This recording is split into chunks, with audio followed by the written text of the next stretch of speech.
Hello, everybody. How are you doing today? I hope you're doing fine. In today's lesson, we're going to continue working on different elements to improve our communication in English. As you know, the name of this course is English for International Communication, and it is important to continue working on a number of elements that are important to understand differences, to understand the different levels of the language, to understand sounds, different words, different, let's say, sentences, and why not, that relationship between the speakers in a specific context. I hope you remember the last lesson we had the opportunity to understand some of these differences between British and American English.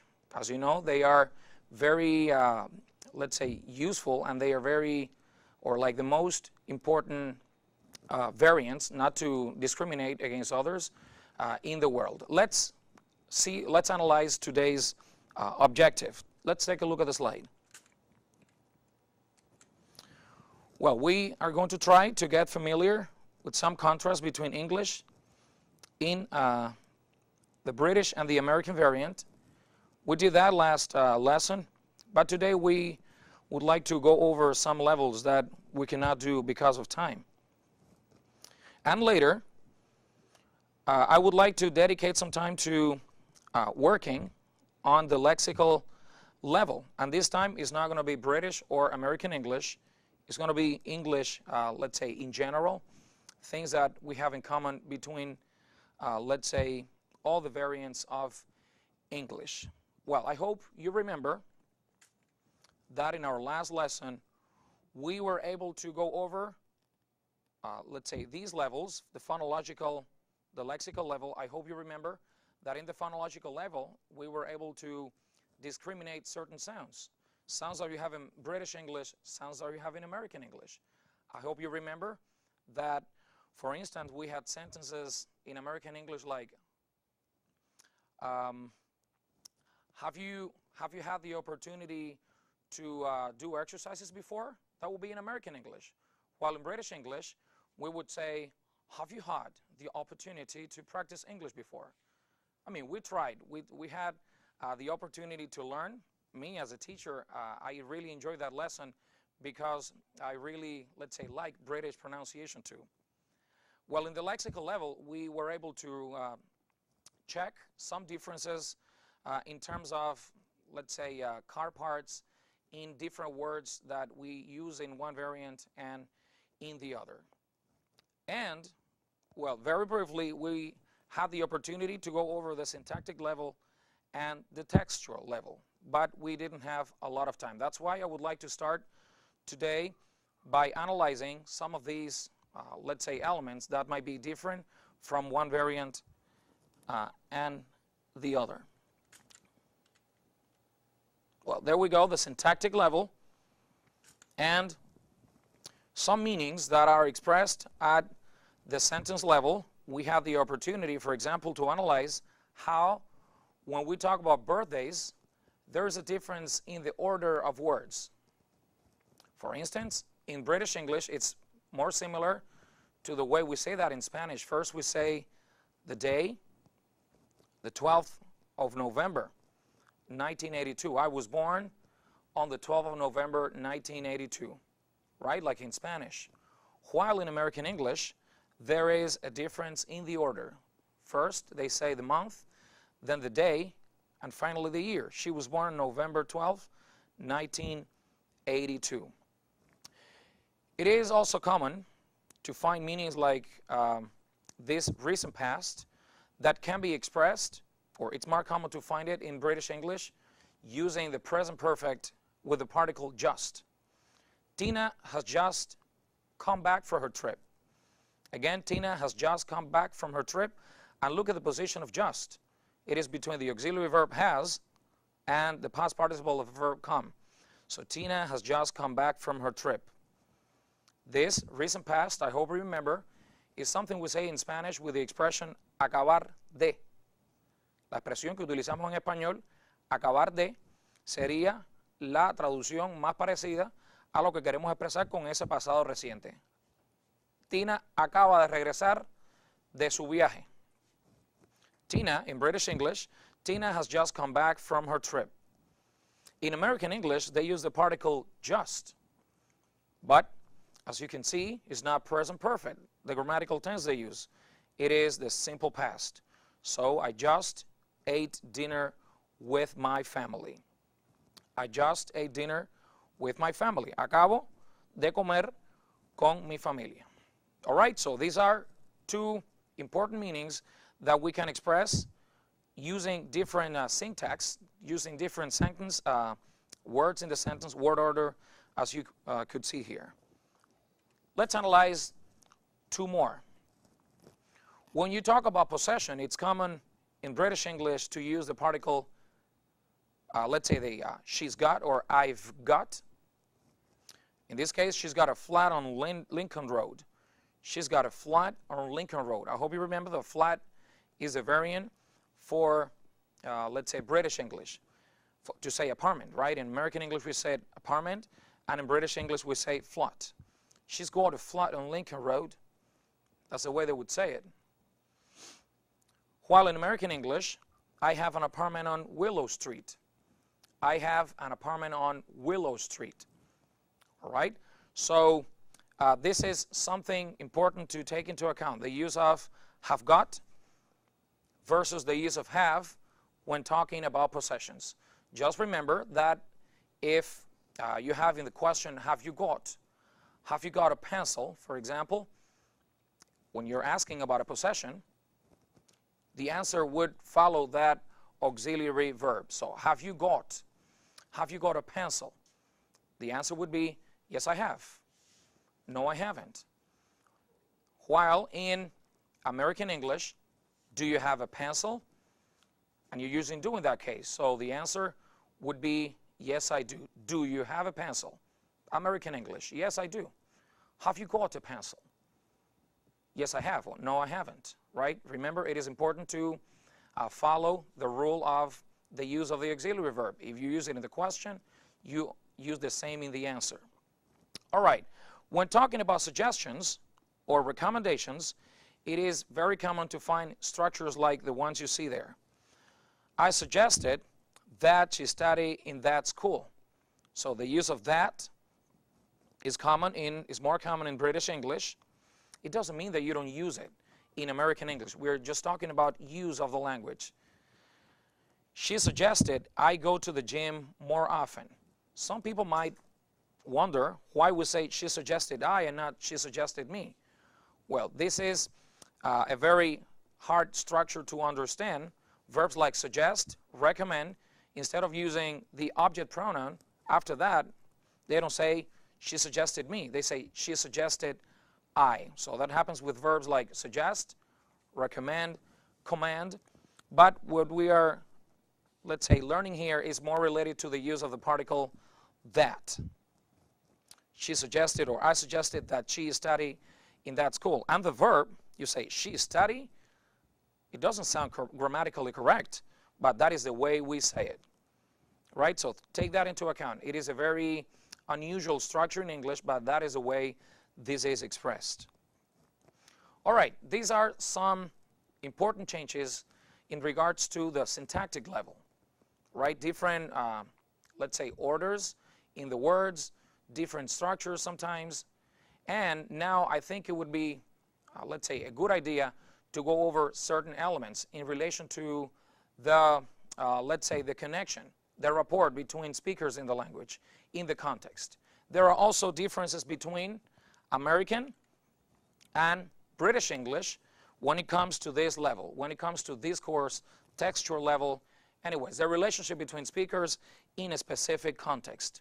Cultural elements such as the following. We're going to analyze now. Cultural, pragmatic elements. For example, Americans are more sensitive about delicate issues, about touchy issues. British, not so much. They are usually more comfortable with vulgar language and, for example, sexual topics. And you can see that on TV. In American English, if you have like these words used, they generally bleep out. You listen to the bleep on TV, and that word cannot be said. The British are visibly more polite. They may have strong opinions, but they usually modulate their language to avoid sounding direct. For example, if there is a disagreement in a speech or in a conversation, Americans would generally say, "You're wrong." They are more direct. "You're wrong." While while people in British English would say, "I'm afraid we are at odds on this particular matter. We are in disagreement." At odds. That is a nice expression you would like to use. "You're wrong." Right? Too direct. And I think this is something we should take into account. In some cultures, you have to modulate your language. You cannot be that direct. You might sound impolite. Right? So be careful, because this is a very important element in the language. Agreeing and disagreeing is different in these two variants of English, in these two cultures. Okay, just remember how important it is to be aware of cultural elements. I'm going to give you some time so you can copy some of these examples. Les voy a dar algún tiempo para que puedan copiar algunas de estas diferencias culturales entre la variante americana y la variante británica.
Remember, cultural awareness is so important. Who is that person you're talking to?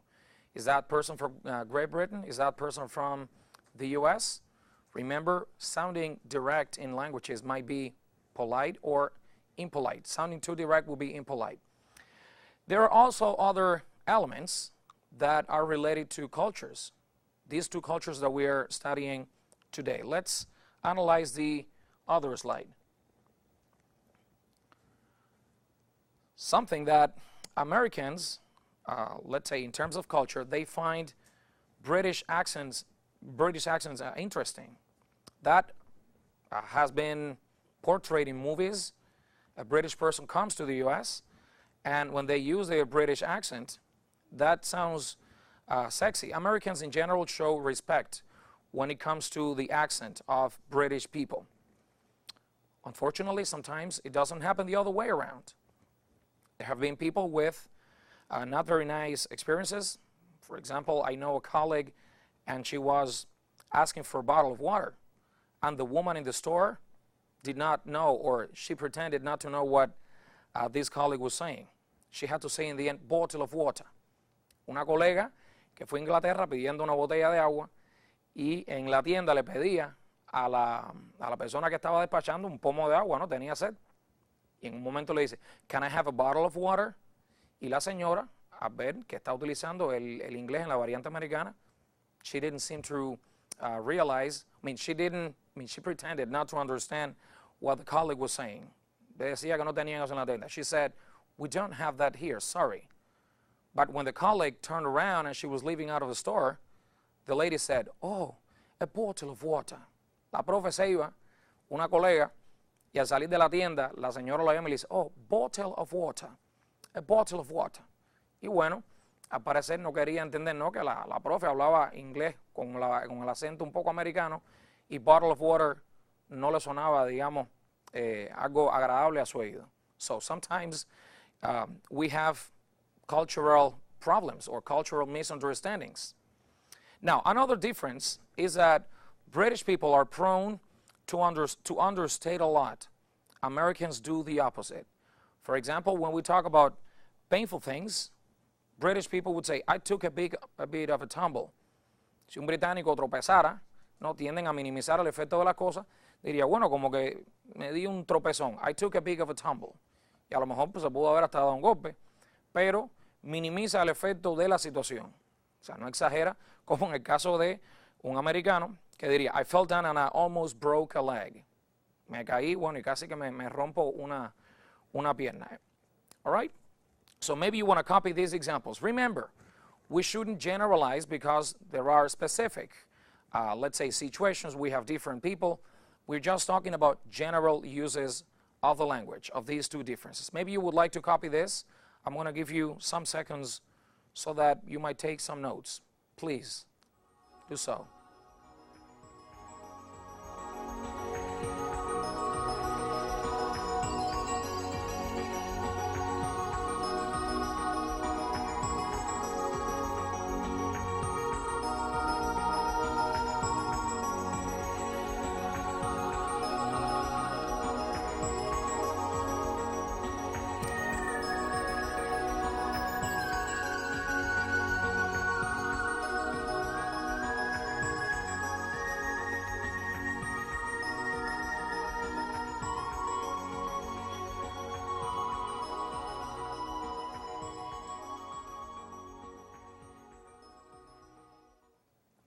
Okay, so far, since last lesson and then this first part of the lesson, we have been able to make some contrast, to show some differences between the different levels of the language, different sounds, different words, different sentences, and also different elements in culture.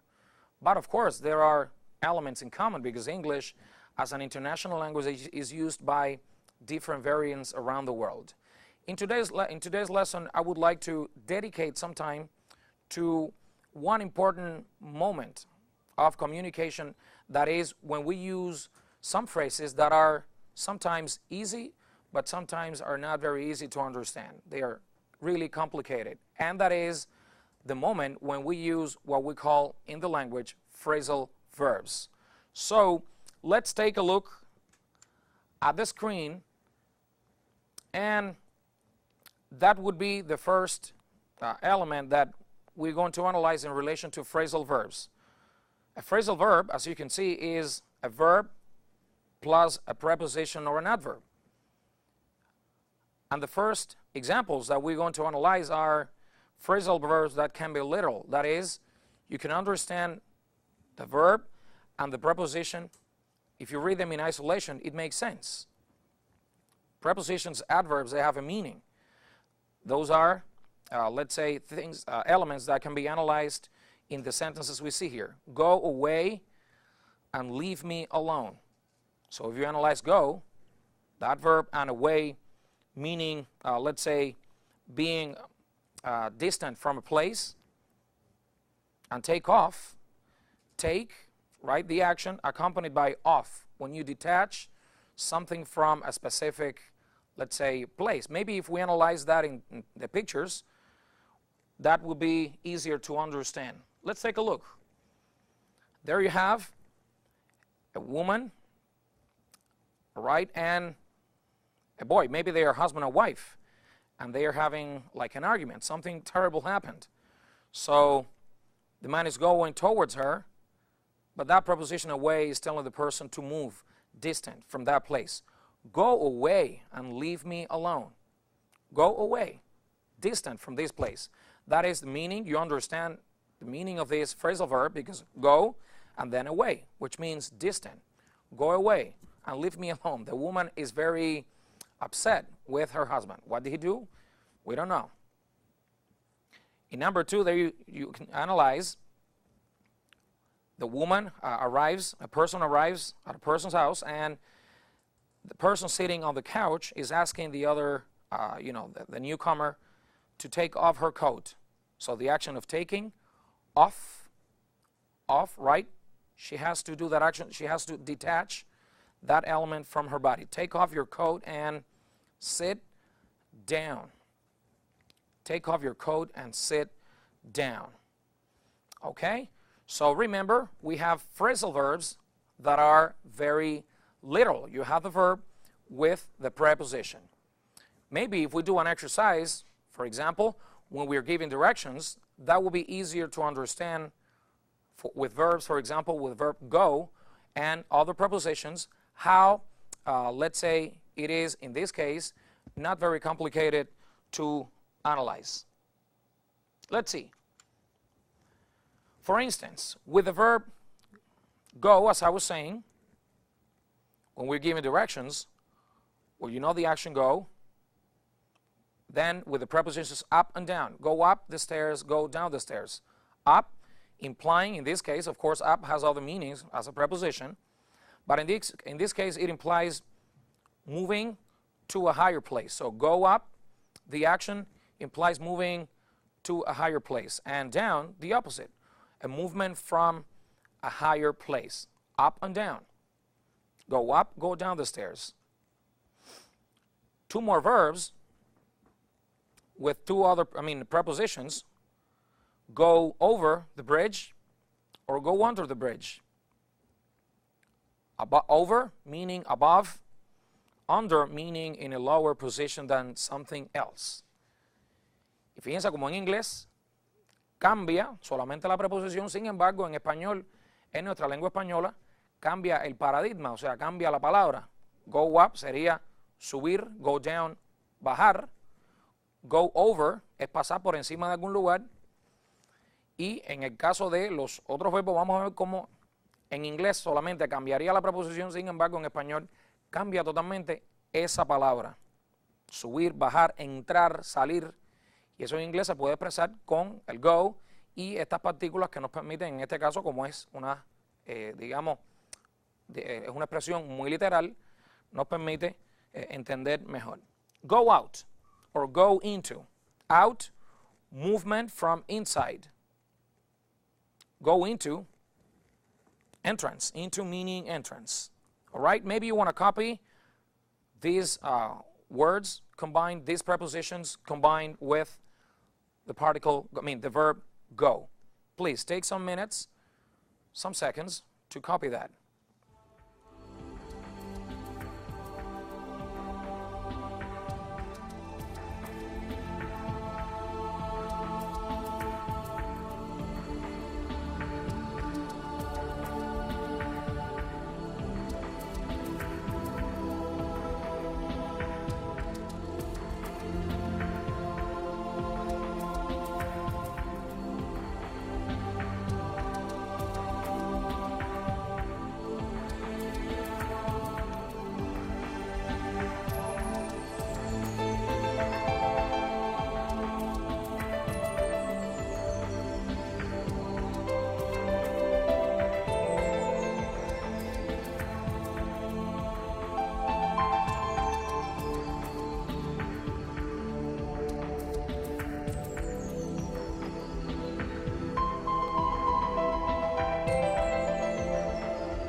Okay, so one element that we should take into account, because it might be a little bit confusing, are small differences between the use of on and over.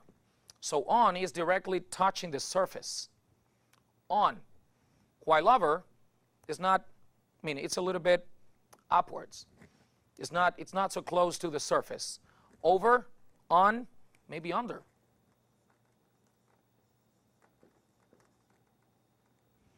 So on, directly touching the surface, right? Over, not so direct. And well, under, as opposed to over, right? Under, por debajo de. Okay? Well, let's continue with other examples that can be with other prepositions that can be combined with go. So we have so far go up, go down, go over, go under, go out, go into, some prepositions on the board, and we have more to come. Ready? There we go. Oh, there we have go with the preposition through. Go through the park. Through meaning a passage within. Go through the park. Y como lo decía anteriormente, ya go through, tendríamos en español un nuevo paradigma, una nueva palabra que sería atravesar. El español va cambiando las palabras, sin embargo el inglés, una vez más les explico, se mantiene el mismo verbo y lo que cambiaría sería la preposición. Go through, atravesar. Go along. Go along the seawall. The seawall is a place we all know very well, a seawall of the waterfront. Es como caminar a lo largo de ¿qué? Del malecón. Seawall, waterfront, este tipo de construcciones en inglés se dicen, bueno, seawall, waterfront, como nuestro famoso malecón.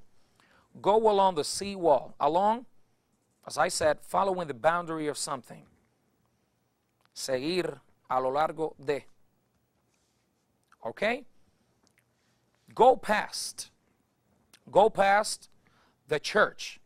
Past, movement in front of a place.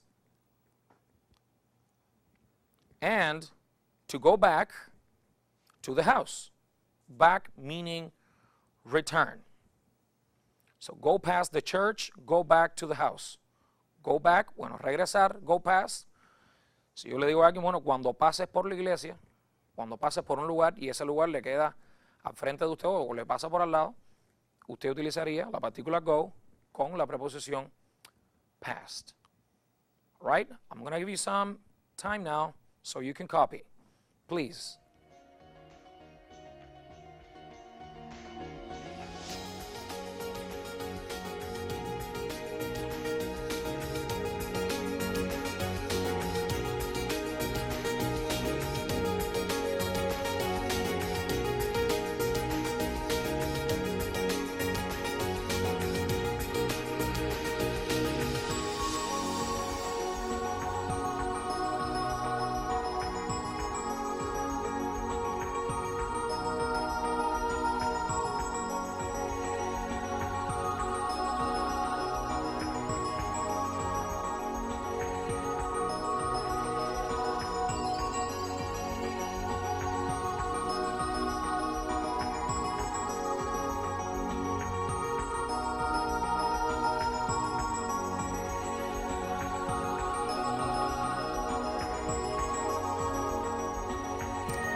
We have these words, these phrasal verbs, this combination of words, so important to understand, to have a better understanding of communication. But don't forget pronunciation.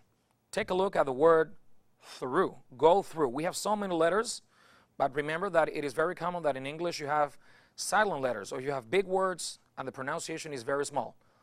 Through, right? Remember the position of the TH, the position of your tongue between the teeth.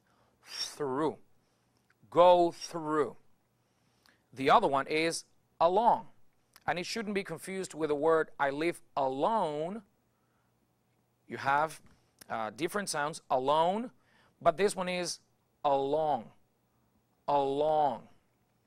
Alone, que sería para decir solo, y esta es along. Y además, al final de la palabra, la N suena hasta diferente. Vamos de nuevo. Nos vamos con la palabra solo. Alone, o, y esta, along. Go along. Siga a lo largo de el malecón. A todos los que les gusta caminar por esta zona. So go along the sea wall. Go past. Past in American English, but in British English, go past. Go past the church. remember. But in general, I think they are very, it's in English, it's English language you're using. That's why phrasal verbs, it's something they have in common. Maybe right now it would be a great moment to do some exercises and practice what we have studied, right? Ahora vamos a practicar. Now we're going to practice, and we're going to do this exercise that is related to giving directions. Remember, the more precise you are, the more accurate you are when you're giving directions, the better the person is going to feel, right? When the person is lost and you're giving directions, even in Spanish. Yo creo que esto es una función comunicativa muy importante cuando alguien está perdido, y a veces en español nos dan una serie de pasos tan rápido que, bueno, uno se siente como que perdido y quiere llegar a ese lugar. Por lo tanto, creo que es una función comunicativa importante en inglés y además en nuestra lengua materna. No se olvide que esa persona quiere llegar a ese lugar, y yo creo que hacer un ejercicio relacionado con esto nos va a ayudar mucho a entender el inglés, las preposiciones, en el caso de los phrasal verbs. Y bueno, vamos entonces a hacer el ejercicio, right? Let's do the following exercise, please. Well, there we have a map, and in this map, you have to go from the tennis court. You have to complete the direction from the tennis court to the museum with the prepositions already studied. Look at the map to help you. What is the meaning of tennis court? Bueno, tennis court es, en la imagen, lo que le queda a la izquierda es esa cancha de tenis. La palabra court significa cancha. Tennis court, ¿verdad? Un terreno más pequeño. You can say tennis court, basketball court. Y bueno, vamos a partir, ese va a ser nuestro punto de partida, y vamos a ir tratando de seguir el recorrido hasta el museo que está en la parte derecha y en la parte derecha superior. Vamos a ver si pudiéramos llegar. So you go, fíjense como que hay que bajar una lomita. Las preposiciones que hemos dado yo creo que nos van a ayudar a terminar esa acción, ¿no? Incluyéndola o mezclándola con el verbo go. So you go, the path. What is the meaning of path? Sendero. Si vamos a partir de ese puntico negro que está ahí, vamos a bajar ese sendero. Y a continuación, no quiero que me ponga el go, sino ya está implícito que el go, o sea, seguir, y la acción se va a completar solamente poniendo la preposición. So you go, the path, usted va a bajar ese sendero y le va a pasar por al lado algo. Espero que se recuerden cómo era esta preposición. The pond.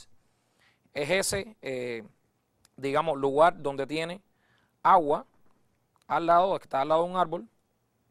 Y a continuación va a pasar por encima de ¿qué? De un puente. So you go, blank the path, the pond, le pasa por al lado, and the bridge, y va a pasarle por encima de ese puente. And the gate, y va a hacer algo una vez que llegue a ese portón que está ahí. Va a atravesar ese portón. Espero que recuerden cuál era la preposición que se utilizaba para decir atravesar. Then, cross the road. Usted va a cruzar entonces esa calle que se llama Hill Road. So, cross the road, take the path, y va a coger frente a esa calle, va a coger ese sendero que al comienzo de ese sendero hay un parque. So, take the path, the park, y va a atravesar ese parque que está ahí, aunque bueno, no se ve muy bien porque hay mucha vegetación. And después de entrar al bosque, había una preposición que me ayudaba a decir que yo tenía que entrar a ese lugar. The woods, el bosque. Woods with S. Now, when you come, cuando usted del bosque, ¿qué haría del bosque? Bueno, entró, por supuesto, ahora va a salir, a no ser que se quede a vivir en el bosque, ¿no?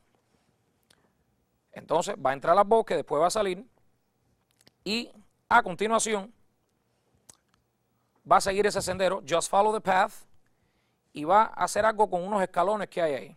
Va en dirección hacia arriba. And finally, the museum. Y finalmente va a entrar al museo. Y la persona le dice, it takes 5 minutes. That's all. Bueno, traté de verlos un poco porque no quiero que tengan, digamos, problemas a la hora de entender este mapa. Simplemente lo que quiero es demostrarle, modelarle cómo estas preposiciones nos ayudan a entender más claro, de manera literal, lo que lo que le he tratado de explicar hasta el momento. All right, now, take some seconds to do the exercise. Please copy, take your time. Maybe you want to take a look at your notes. Remember the prepositions we have used today. All right.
Right, I'm sure you did a great job.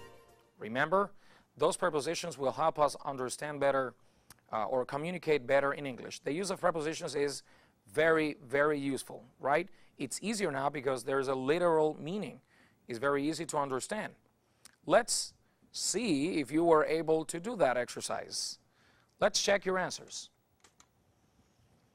So, there we have in red the prepositions that you were supposed to use in the exercise. You go down the path, past the pond, over the bridge, and through the gate. Then cross the road, then cross the road. Take the path through the park and into the woods. When you come out of the woods, because you were in, when you come out of the woods, just follow the path, up the steps, and into the museum. It takes 5 minutes, that's all. It takes 5 minutes, that's all. It's a very short distance, 5 minutes.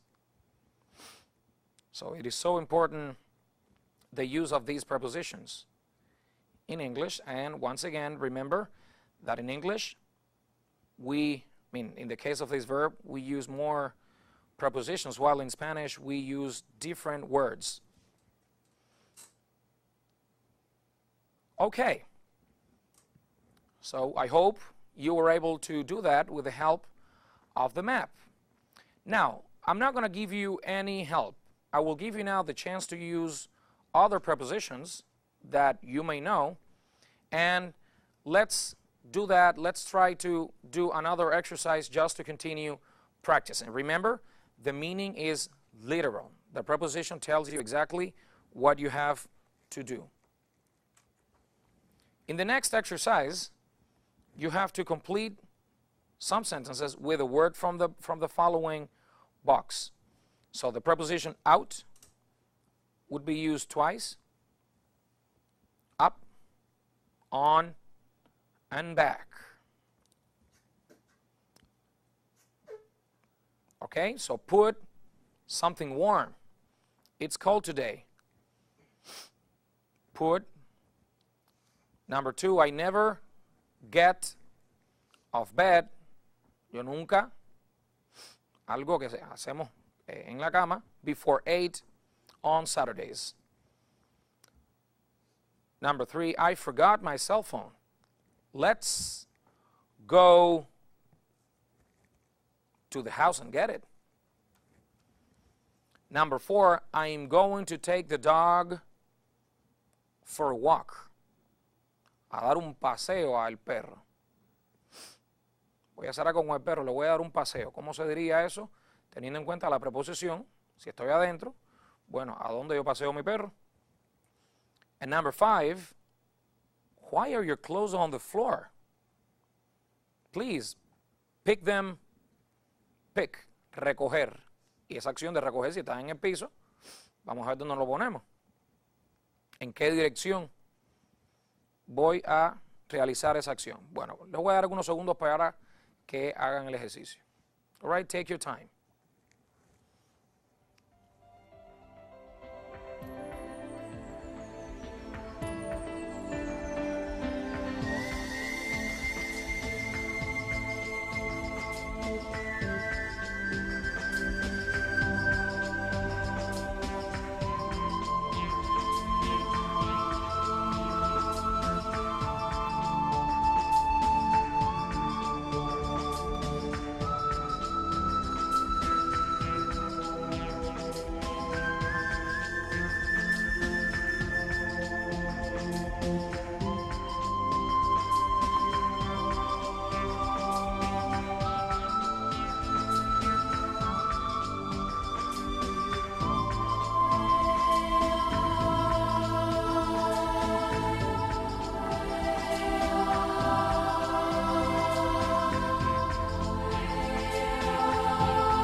Okay, were you able to complete that?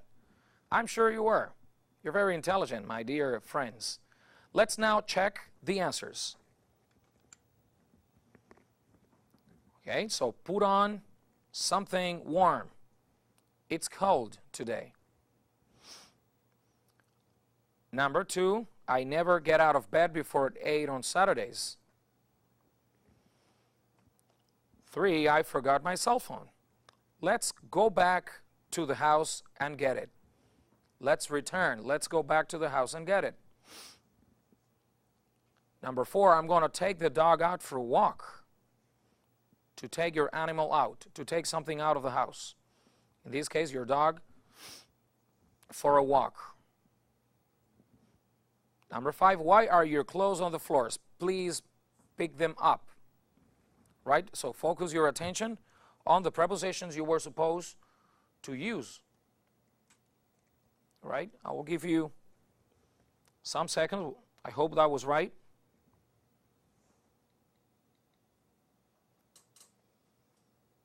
It's very easy.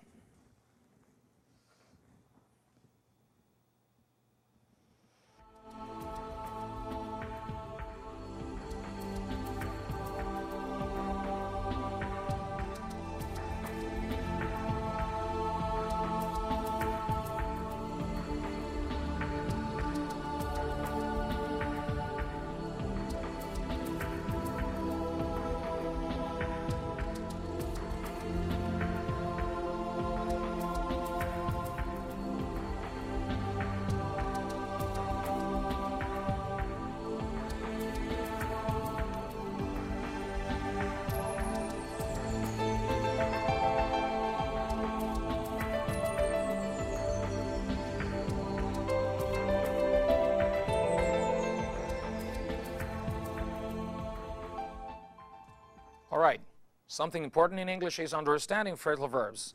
This is what we're doing today. A verb plus a preposition, in this case, literal meaning, right? You understand the verb, and it's very clear, it's very, let's say, easy to understand when you have the verb and the preposition. But sometimes it's not literal. Sometimes the meaning is idiomatic, and this is when things start to get a little bit worse, because it's not only understanding the verb and the preposition, it's just understanding the expression. Let's now see how there are some phrasal verbs whose meaning are not literal. They are, as I said, idiomatic. My plane takes off at 7 every day.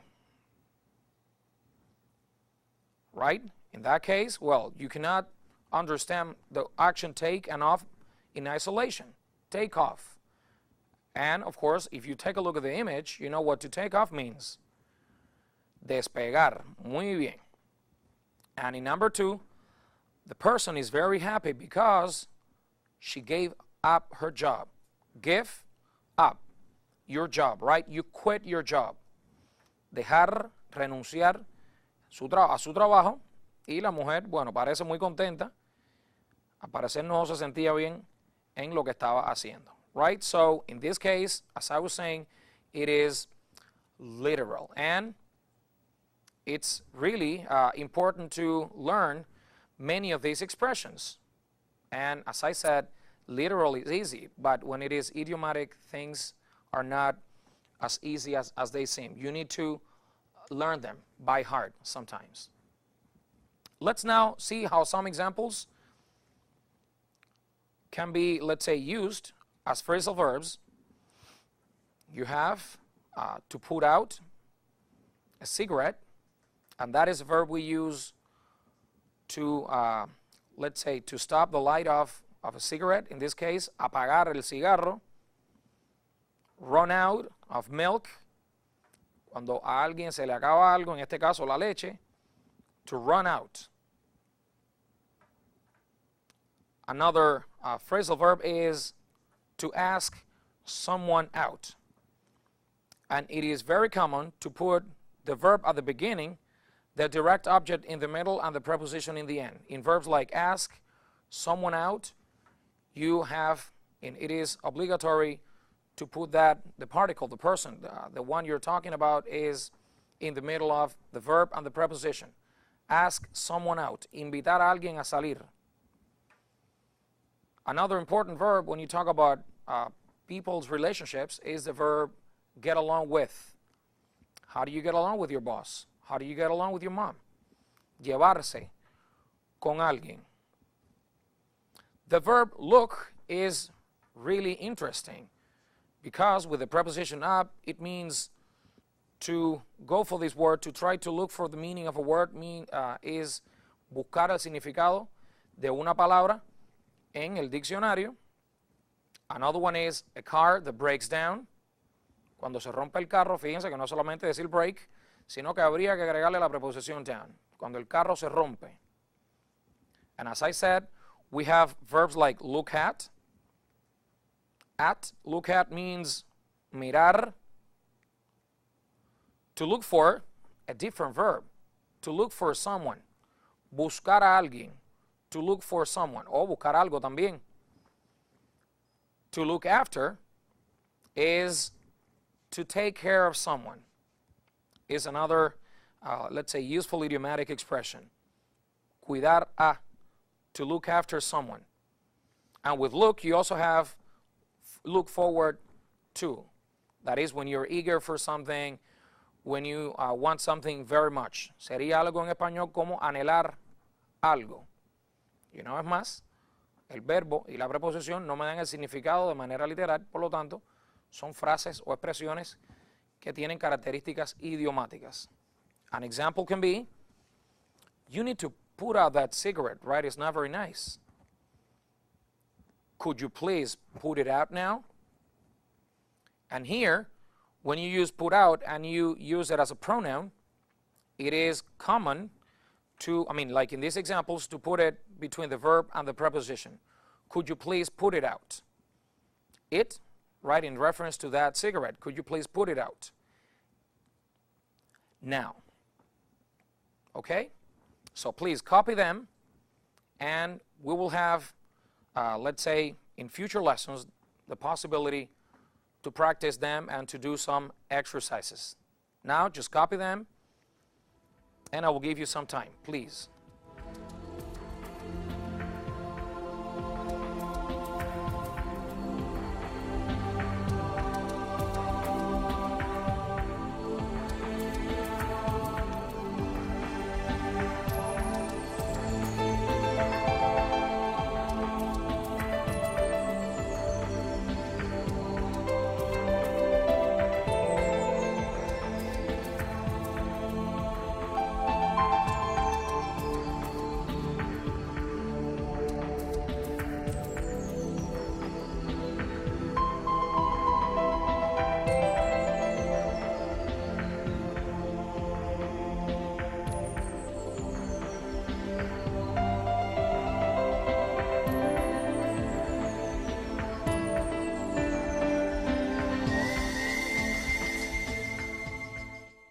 So we don't have more time to work on these, to do exercises using phrasal verbs that are idiomatic.